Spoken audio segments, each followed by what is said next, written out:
Welcome to Home Refinance 2020. Due to some unprecedented circumstances this year, mortgage rates have hit a brand new low. And when I say mortgage rates are low, I mean they're really low.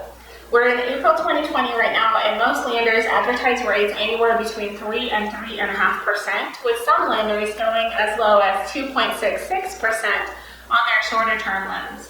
Now, this has never happened before. These are the lowest rates that we have ever seen as a country, and naturally many families are wondering if they should consider refinancing their home to take advantage of these rates. Of course, everybody's situation is different, and there's not a one-size-fits-all answer here, but if your current mortgage rate is 4% or higher, chances are it is worth your while to at least explore refinancing your home, and then once you have the information, you can decide. Now, refinancing your home is not an easy process.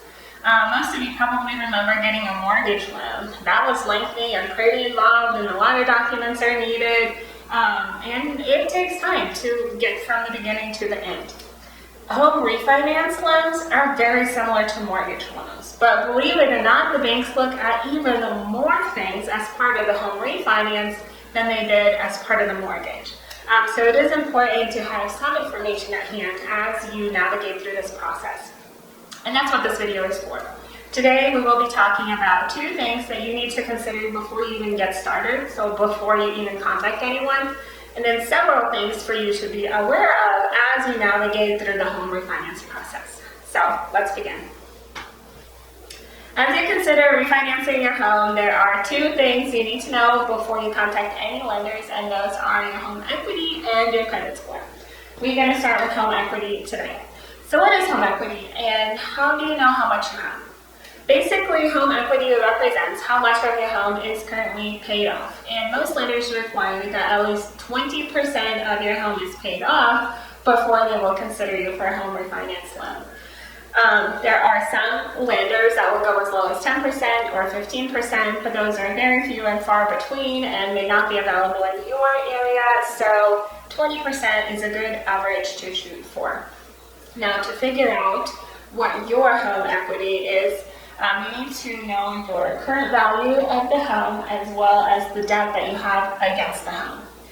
To get the current value of your home, you can go to free websites like Zillow or Redfin, type in your address, and they will estimate the home value for you based on the current real estate information that they have in their database.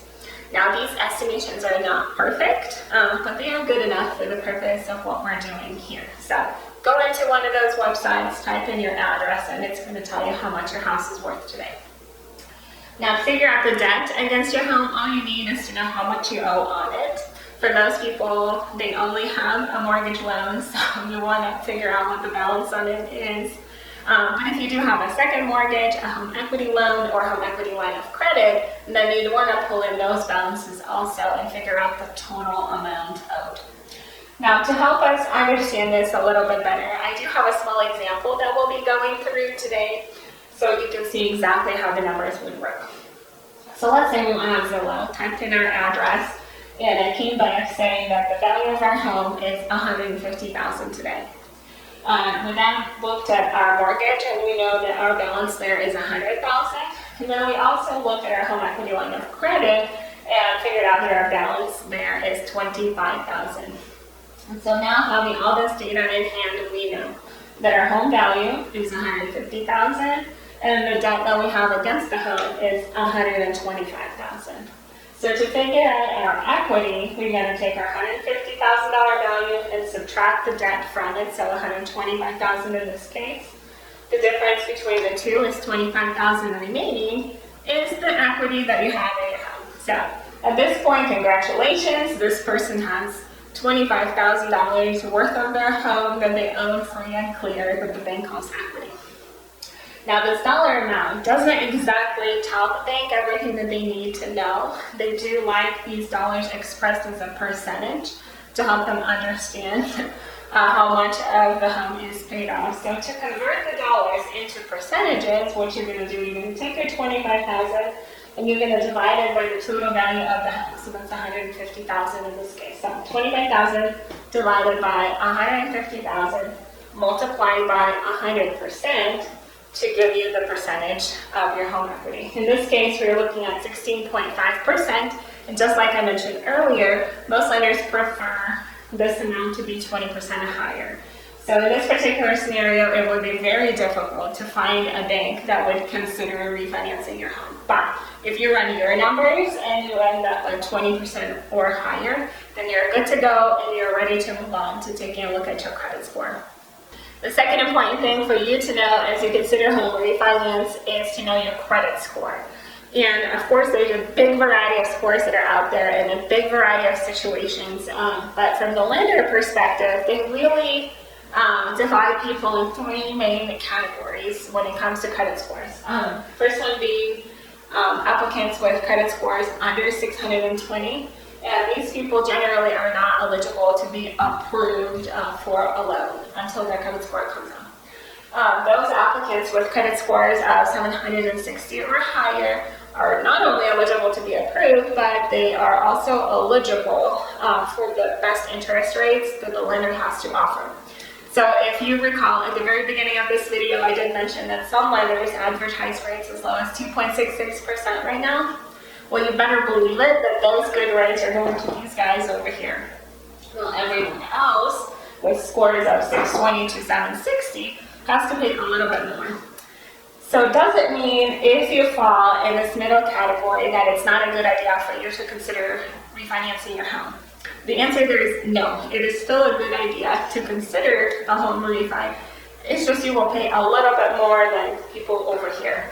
For example, if the lender approves an applicant with this credit score for an interest rate of 3%, then maybe you get an offer of 3.25% or 3.5%, which is still really, really good and still will allow you to save some money in the long run. So how do you get an accurate credit score? After all, our scores change month to month, week to week, bureau to bureau. How do you know what will the bank see when they run your credit? The answer there is you don't. You can come pretty close by pulling your own credit. And these days, most credit card companies and banks offer this as a free service to their customers. And if they don't, in your case, no big deal. There's always Credit Karma, which is a free website, creditkarma.com, that gives you, I believe, 2 different credit scores from 2 different bureaus that you can explore. The bank may see a slightly different number when they pull your credit, but chances are it's going to be pretty close to what you see on your own.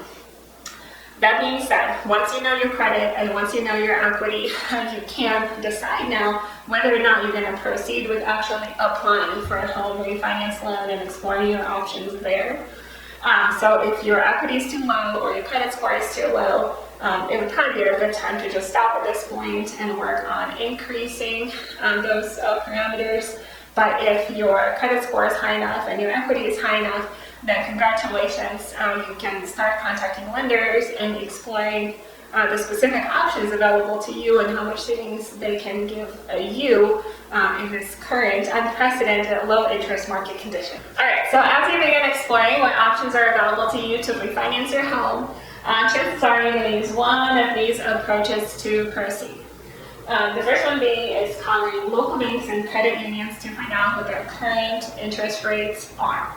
Now, this is the most popular method, and the method that most people would be comfortable with because there is a certain degree of confidence there that there is a building and there's a person inside that building that you can go see at any time and talk to them and ask them questions and get your answers.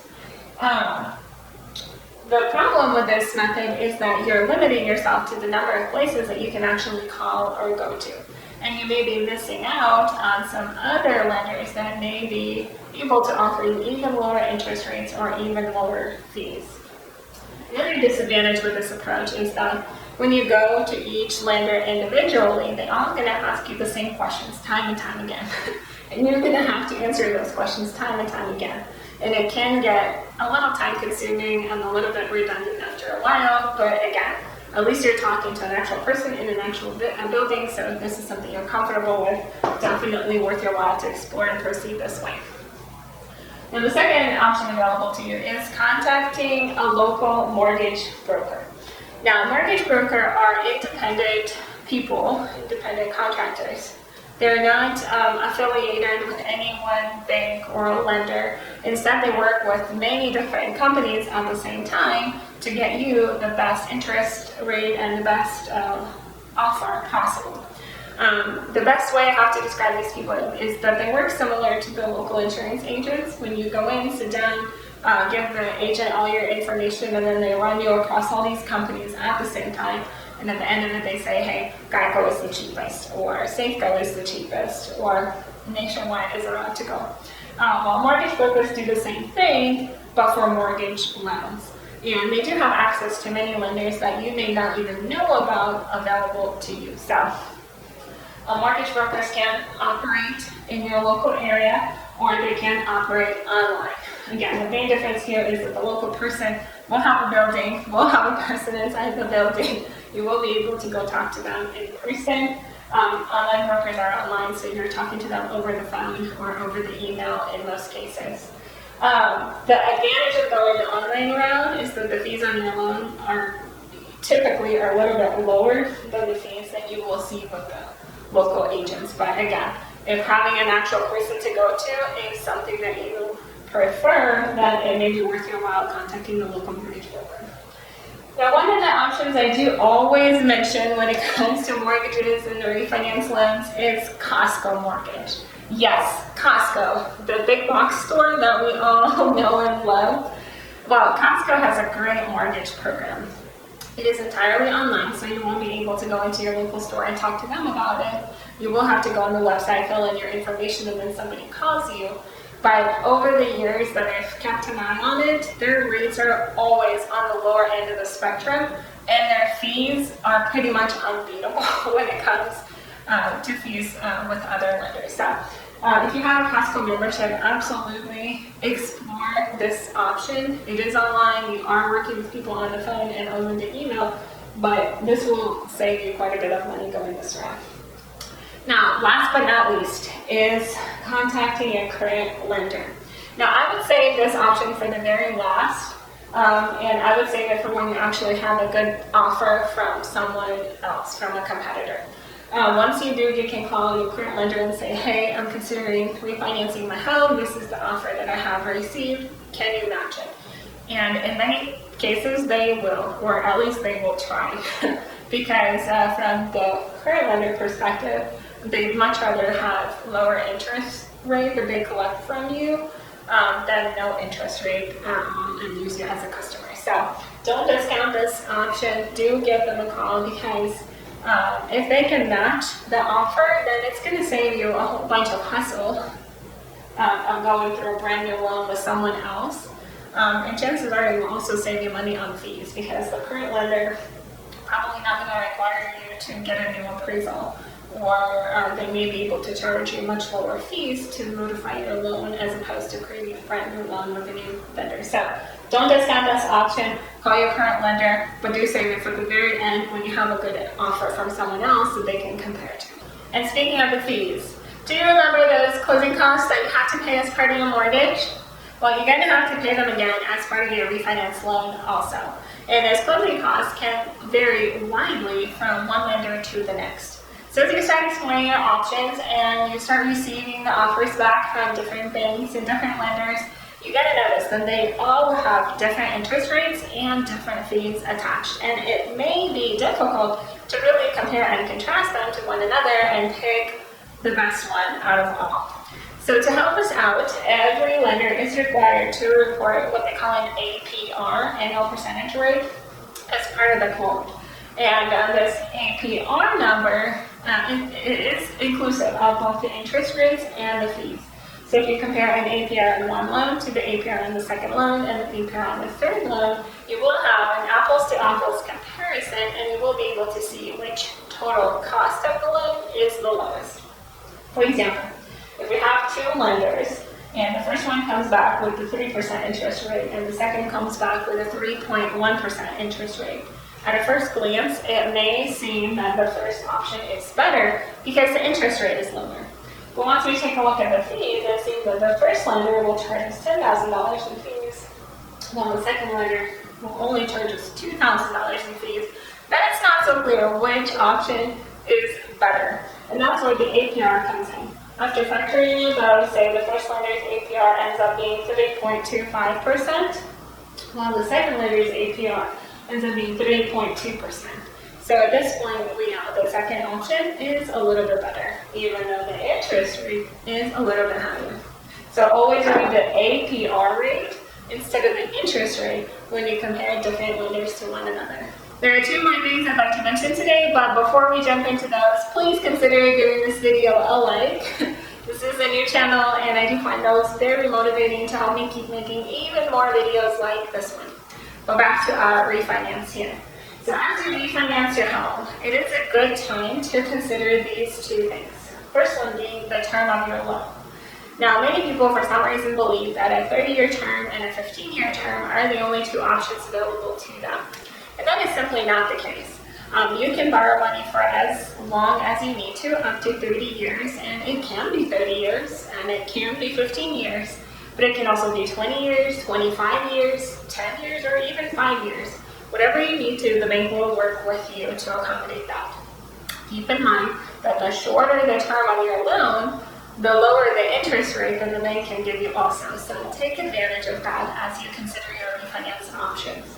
For example, if you started out with a 30-year loan and you've been paying on it for 10 years, technically you still have 20 years left over. And as you refinance your loan, the bank will say, okay, well, let's refinance for 20 years in this case. So you're gonna get approved for 20 years, your interest rate will be lower, as a result your payment will be lower, but you will continue to pay on the same schedule and it will take you the same amount of time to repay the loan. As an alternative, you can come to the bank and say, hey, instead of the 20 years, why don't we refinance this loan for 15 years instead? Chances are you will be able to secure an even lower interest rate, and then you'll be able to save several years on the repayment schedule. What's working in your favor in this case is because the interest rate is lower and payments are technically lower, you can ask the bank to keep your payment the same and figure out how much time that would actually buy you, since this money is already being accounted for in your budget. If you can't afford spending more on your mortgage, you might consider increasing your payment and shortening the term of your loan even more, giving you an even faster repayment and saving you even more time and even more money in this case. The second option to consider is debt consolidation. In some cases, it may make sense for people to take some of their existing debt outside of their mortgage, so say maybe like a car loan or a credit card debt, and pay it off, but then borrow the money on the mortgage loan instead. It can be tempting to get rid of your other debt and have it all consolidated into one payment here, and in some cases it would even make financial sense. But be careful here and really do explore this option, because in my opinion, this would only work if you have a lot of high interest debt, like credit cards, and it will only work if you're refinancing for a short period of time, like maybe 5 years or 10 years. If you're refinancing for like 20 years, it makes no sense to be adding this extra debt into your mortgage payment here. To summarize everything we've covered today, April 2020 is a good time to consider refinancing your home because due to some unique circumstances, mortgage rates are the lowest they've ever been in this country. Before you start contacting the lenders, however, please make sure that you have these two pieces of information in hand. That is your equity and your credit score. As long as both of those are enough, you can start reaching out to lenders directly, or as an alternative, you can work with a mortgage broker. Whatever the case may be, you want to have multiple offers available to you so you can pick the best one. Remember to use those APR numbers instead of interest rates to have a true apple-to-apple comparison between the lenders. Once you know which offer is the best, you can reach out to your current lender and have them try and match the offer you have in hand. They may be able to do so, and if they can, this will save you time, hassle, and money by not having to open an account somewhere else. And speaking of time and money, as you move through the refinance process, please consider shortening the term of your loan. If you have 20 years to go, consider refinancing for 15. If you have 15 years to go, consider refinancing for 10. You might be able to accomplish that by keeping your mortgage payment the same, or maybe increasing it a little bit. In either case, shortening your term not only saves you time, but it will save you money in lower interest payments. So, if you found this video helpful, please consider subscribing to my channel. This was Alona, and I'll see you in my next video.